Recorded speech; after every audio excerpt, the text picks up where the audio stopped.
1945 में जब 2 nuclear bomb Japan पे फेंके गए तो ये कुछ ऐसा दिखता था और आज 2024 में वर्ल्ड वॉर 2 के बाद जापान कुछ ऐसा दिखता है। 1950 में जापान से बन रहे सब प्रोडक्ट्स के बारे में अमेरिकन कुछ ऐसा कहते थे, जापानी माल बेकार है, इसे मत खरीदो। और आज जापान वर्ल्ड की 4th सबसे बड़ी इकोनॉमी है। Toyota, Honda, Sony, Canon, Nikon, Yamaha, Kawasaki, Casio जैसी कई जापानीज कंपनीज आज पूरे वर्ल्ड में फैली हुई है और नई टेक्नोलॉजी में जापान आज दुनिया में नंबर 1 है। बट सवाल ये उठता है कि जिस जापान में आज से 80 साल पहले लोगों का जिंदा रहना मुश्किल था, वही जापान आज इतना एडवांस और मॉडर्न कैसे बन गया? इस क्वेश्चन का आंसर है जापान में रहने वाले वो लोग जो इन 7 टेक्निक का इस्तेमाल करते हैं ताकि वो ज्यादा से ज्यादा फोकस के साथ काम कर सके। और इनमें सबसे पहली टेक्निक आती है मुशिन।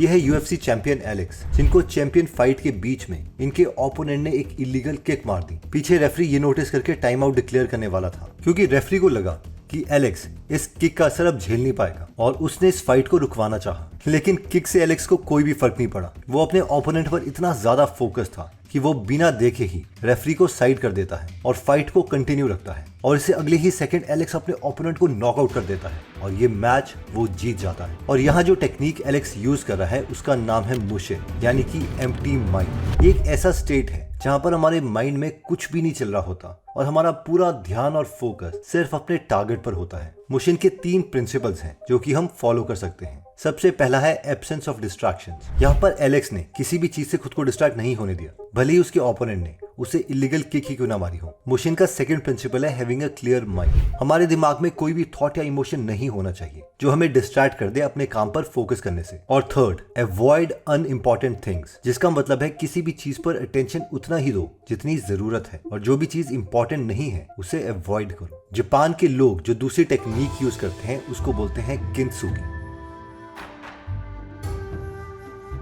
इस लड़की का नाम है योको और ये अपने टूटे हुए बर्तनों को सोने के पेस्ट से जोड़ रही है। और सिर्फ योको ही क्यों, जापान में ऐसे बहुत से लोग हैं जो अपने टूटे बर्तनों और पॉटरी को फेंकते नहीं बल्कि उसे सोने या सिल्वर के साथ वापस जोड़ देते हैं। यहाँ नोटिस करने वाली एक चीज ये है कि हम में से कोई भी आदमी इन रिपेयर किए हुए बर्तनों को देखकर पहचान सकता है क्योंकि इनमें सोने और सिल्वर के रिपेयर मार्क्स हैं। बट कमाल की बात है कि बाजार में इन मार्क्स के बावजूद हम इन बर्तनों को खरीदने के लिए ज्यादा पैसे देंगे क्योंकि सोना या चांदी लगाने से इसकी वैल्यू तो बढ़ी ही है, साथ में ये बर्तन अब और भी मजबूत हो गया है। इस जापानीज टेक्निक का नाम है किंत्सुगी या फिर वाबी साबी। और इस सिंपल सी टेक्निक के पीछे जापानीज लोगों की एक बहुत ही डीप लाइफ फिलॉसफी है। जिस तरह से जापानीज लोग अपने टूटे हुए बर्तनों को फेंकते नहीं है बल्कि वापस से जोड़ते हैं, ठीक उसी तरीके से जापानीज लोग भी अपनी कमियों या गलतियों को छुपाते नहीं बल्कि इसे एक्सेप्ट करते हैं, ठीक करते हैं और अपनी मिस्टेक से लर्न करके वो ज्यादा ग्रो करते हैं। सिमिलरली अगर हम भी कोई गलती करते हैं और हमारे अंदर कोई कमी है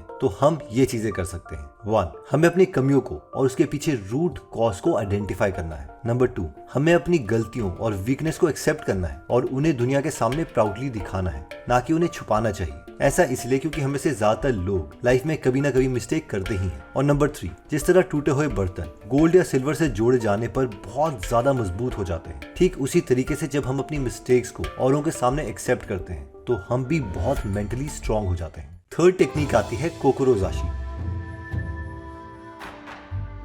कोकुरोजाशी का मतलब है पर्सनल मिशन, यानी कि अगर हमारे किसी काम के पीछे हमारा कोई पर्सनल मिशन या गोल छुपा है तो हम उसे पूरा करने के लिए किसी भी हद तक जाने के लिए रेडी होंगे। इसका एक एग्जांपल है ये जर्मन ओलंपिक वेटलिफ्टर मैथियास स्टीनम, जो यहाँ पर अपनी फाइनल लिफ्ट उठाने जा रहा है। इससे पहले मैथियास के 3 अटेम्प्ट्स फेल हो चुके हैं और वो अब कंपटीशन में 3rd पोजीशन पर है। मैथियास थके हुए थे और फाइनल लिफ्ट में मैथियास के गोल्ड मेडल जीतने के लिए उन्हें 258 केजी का टोटल वेट उठाना था, जो उन्होंने इससे पहले कभी भी नहीं उठाया था। सबको लग रहा था कि मैथियास इस अटेम्प्ट में भी फेल हो जाएंगे और इतने भारी वेट को नहीं उठा पाएंगे, बट मैथियास के माइंड में कुछ और ही चल रहा था। इसके ठीक 1 साल पहले यानी कि 2007 में मैथियास की वाइफ सुजैन की एक कार एक्सीडेंट में डेथ हो गई थी और इस ओलंपिक में मैथियास का एक पर्सनल मिशन था अपनी लेट वाइफ सुजैन के लिए ओलंपिक गोल्ड जीतना। सुजैन उनकी सबसे बड़ी सपोर्टर थी और मैथियास को ओलंपिक जीतने देखना सुजैन का ड्रीम था और एक्चुअली में हुआ भी यही। मैथियास ने पूरे 258 केजी के वेट को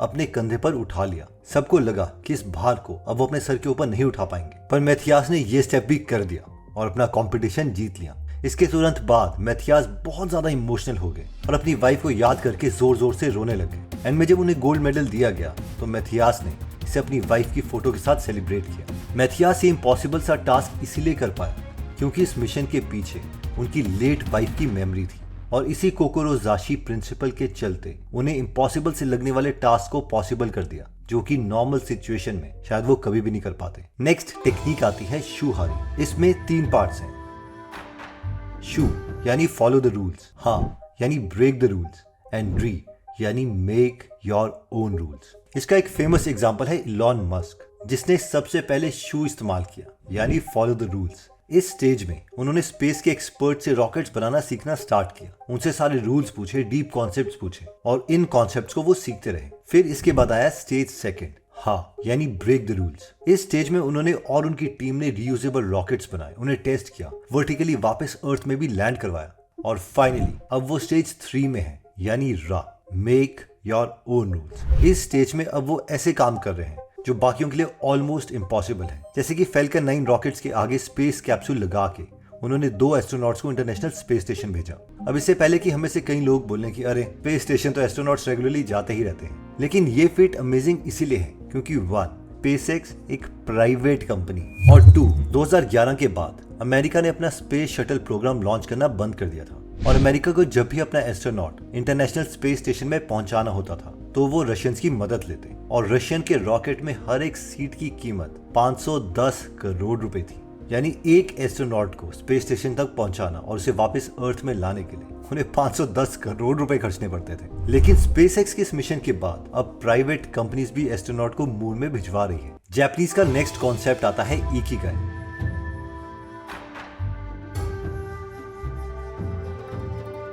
ये है डॉक्टर हिनोहारा, जो कि वर्ल्ड के one of the most famous physicians थे। 2017 में जब इनकी डेथ हुई तो इनकी एज 105 साल थी। बट कमाल की बात तो ये है कि 100 साल की एज पर भी डॉक्टर हिनोहारा कभी रिटायर हुए ही नहीं। यहाँ तक कि अपनी डेथ के कुछ महीने पहले तक भी डॉक्टर हिनोहारा अपने पेशेंट्स को ट्रीट कर रहे थे, बुक्स लिख रहे थे, अलग अलग जगह पर लेक्चर्स दे रहे थे और यहाँ तक कि दिन के 18-18 घंटे काम कर रहे थे। इनफैक्ट जापानीज में लोग रिटायरमेंट के लिए कोई वर्ड यूज ही नहीं करते। ये लोग अपनी ओल्ड एज में भी उसी पैशन के साथ काम करते रहते हैं, जैसे कि डॉक्टर हिनोहारा ने किया। और इसका मेन रीजन है इकिगाई का प्रिंसिपल, जिसका मतलब है रीजन ऑफ बीइंग, यानी आपकी लाइफ में पर्पस क्या है और आप किस गोल के लिए जी रहे हो। इकिगाई को समझने के लिए इस डायग्राम को देखिए। हम में से कोई भी पर्सन 4 तरीके से काम करता है। पहला है what you can get paid for, यानी किस काम से हम पैसे कमा रहे हैं। सेकंड है what you are good at, यानी हम किस काम में अच्छे हैं। थर्ड है व्हाट वी लव, यानी ये काम हमें करना पसंद है या नहीं। और फोर्थ है व्हाट द वर्ल्ड नीड्स, यानी वो काम जिसकी दुनिया को जरूरत है। एंड फॉर एग्जाम्पल, अगर हम वो काम करते हैं जिसमें हम अच्छे हैं और इसके लिए हमें पैसे मिल रहे हैं तो ये हमारा प्रोफेशन कहलाता है। सिमिलरली, अगर हम वो काम करते हैं जो कि हमें पसंद भी है और दुनिया को इसकी जरूरत भी है तो ये काम हमारा मिशन बन जाता है। बट अगर हम अपने काम में इन चारों एस्पेक्ट्स को कंबाइन करते हैं तो ये हमारा इकिगाई बनता है, यानी कि हम वही काम कर रहे हैं जो कि हमें पसंद है, जिसके लिए हमें पैसे मिल रहे हैं और दुनिया को इसकी जरूरत भी है। एंड अगर हम भी अपने ट्रू मिशन या लाइफ के पर्पस को खोजें और इसे अपना इकिगाई बना लें तो हम भी बिना किसी बर्डन के पूरे पैशन के साथ अपने काम को एंड तक कर सकते हैं और हम भी कभी रिटायरमेंट की मांग नहीं करेंगे। नेक्स्ट जापानीज टेक्निक आती है गैनबरू,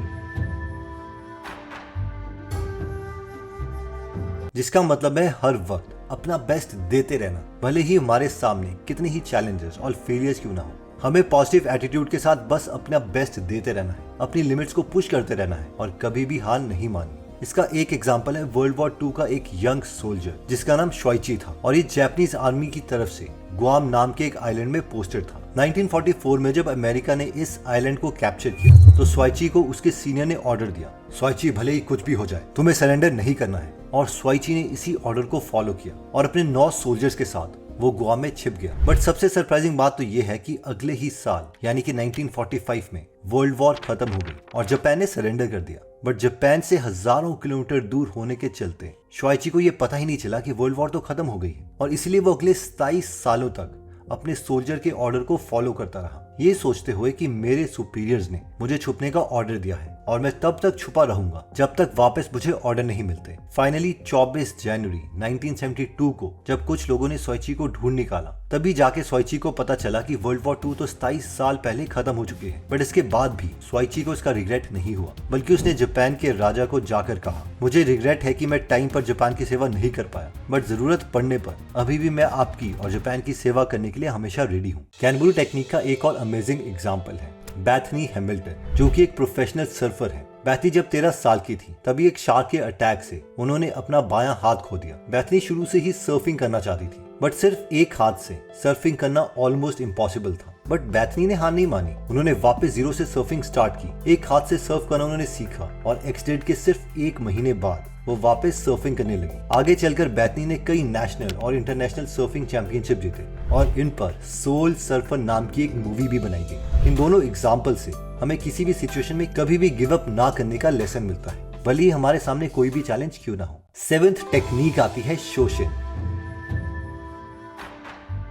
ये है बिलियनर मार्क बेरियॉफ, जो इस इंटरव्यू में शोशिन टेक्निक के बारे में बात कर रहे हैं। Shoshin means have a beginner's mind. The idea that in a beginner's mind you have every possibility, but in the expert's mind you have few possibilities.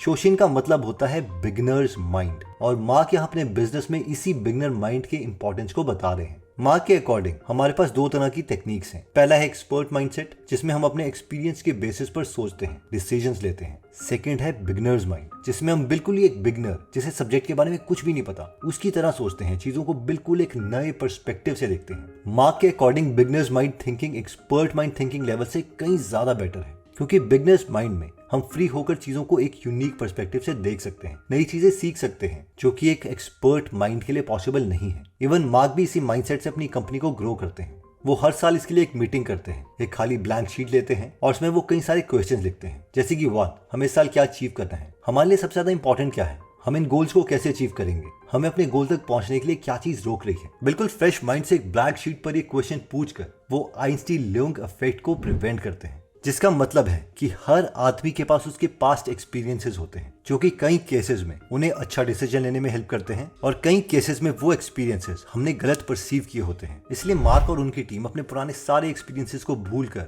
अपने नए गोल सेट करती है। ये इस टेक्निक को इतना ज्यादा सीरियस लेते हैं कि आज मार्क की कंपनी सेल्सफोर्स पूरे $300 बिलियन की कंपनी बन चुकी है। ओके, तो इस वीडियो में हमने टोटल 7 जापानीज टेक्निक्स की बात करी, जिसमें सबसे पहली टेक्निक थी मुशिन। मुशिन का मतलब है एम्प्टी माइंड। इसमें हमने UFC फाइटर एलेक्स की स्टोरी देखी थी कि किस तरीके से जब उन्हें इलीगल किक पड़ी उसके बावजूद वो शांत रहे और उन्होंने अपना फोकस नहीं खोया और थोड़ी देर बाद वो ये फाइट जीत गए। नेक्स्ट जापानीज टेक्निक थी किंसुगी, जिसमें हमने देखा कि किस तरीके से जो जापानीज लोग हैं वो अपने टूटे हुए बर्तन को भी सोने से या सिल्वर से जोड़ देते हैं, जिसकी वजह से उन टूटे हुए बर्तनों की और ज्यादा वैल्यू बढ़ जाती है और वो पहले से भी ज्यादा स्ट्रांग हो जाते हैं। उसी तरीके से जब हम अपनी कमियां औरों के सामने एक्सेप्ट कर लेते हैं कि ठीक है यार मैं जैसा हूं मैं हूं, तो हम भी खुद मेंटली स्ट्रांग हो जाते हैं, क्योंकि अब औरों की कोई भी बात हमें इफेक्ट नहीं करेगी। नेक्स्ट टेक्निक जो हमने सीखी वो थी कोक्रोजाशी, जिसमें हमने एक वेट लिफ्टर की स्टोरी देखी कि किस तरीके से उन्होंने वो वेट उठा लिया जो उन्होंने पहले कभी भी नहीं उठाया था, और इसका रीजन था उनका वाई, यानी उनकी वाइफ, क्योंकि उन्हें पता था कि इस बार उन्हें अपने वाइफ के लिए जीतना ही है और उन्होंने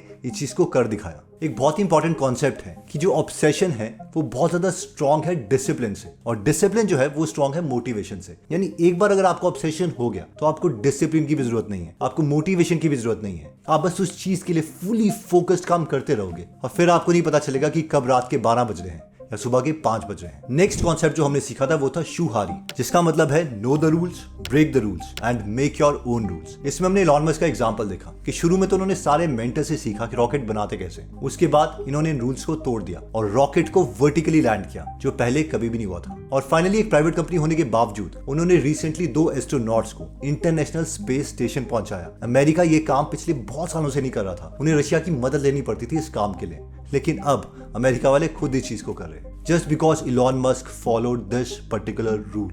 नेक्स्ट हमने देखा था कि अगर हमें हमारा इकिगाई मिल जाएगा तो फिर हम कभी भी रिटायरमेंट की बात नहीं करेंगे, जिसमें ये 4 चीजें ट्रू होनी चाहिए। 1, यानी किस काम के लिए हम पैसे कमा सकते हैं। 2, क्या हम इस काम में अच्छे हैं, और 3, क्या वो हमें काम करना बहुत पसंद भी है, और फाइनली 4th, कि इस काम से हम पूरी दुनिया को इन्फ्लुएंस कर सकते हैं। जब किसी भी चीज में हमारे लिए इन चारों चीजों का इंटरसेक्शन होगा तो वो होगा हमारा इकिगाई। नेक्स्ट टेक्निक जो हमने सीखी थी वो थी ज्ञान वैल्यू, जिसमें हमने एक वर्ल्ड वॉर 2 में जापानीज सोल्जर की स्टोरी देखी कि किस तरीके से वो 30 सालों तक वर्ल्ड वॉर खत्म होने के बावजूद लड़ता रहा, और उसके बाद जब वो वापस जापान में आया तो भी उसे कोई फर्क नहीं पड़ा। उसने कहा कि I am satisfied with what I have done. Next technique जो हमने सीखी थी वो थी शॉशिन, और जिसका मतलब है डे वन मेंटालिटी। ये बुक है जेफ बेजोस के ऊपर, जिसमें सारे जेफ बेजोस के जो शेयर होल्डर के लेटर्स हैं वो बताए गए हैं। हर एक शेयर होल्डर लेटर के एंड में जेफ बेजोस लिखते हैं इट्स ऑलवेज डे वन, जिसका मतलब है आप हमेशा एक फ्रेश एटीट्यूड रखते हो, एक मजदूर वाला एटीट्यूड रखते हो, कि जिस तरीके से एक मजदूर को पता है कि अगर आज मुझे खाना खाना है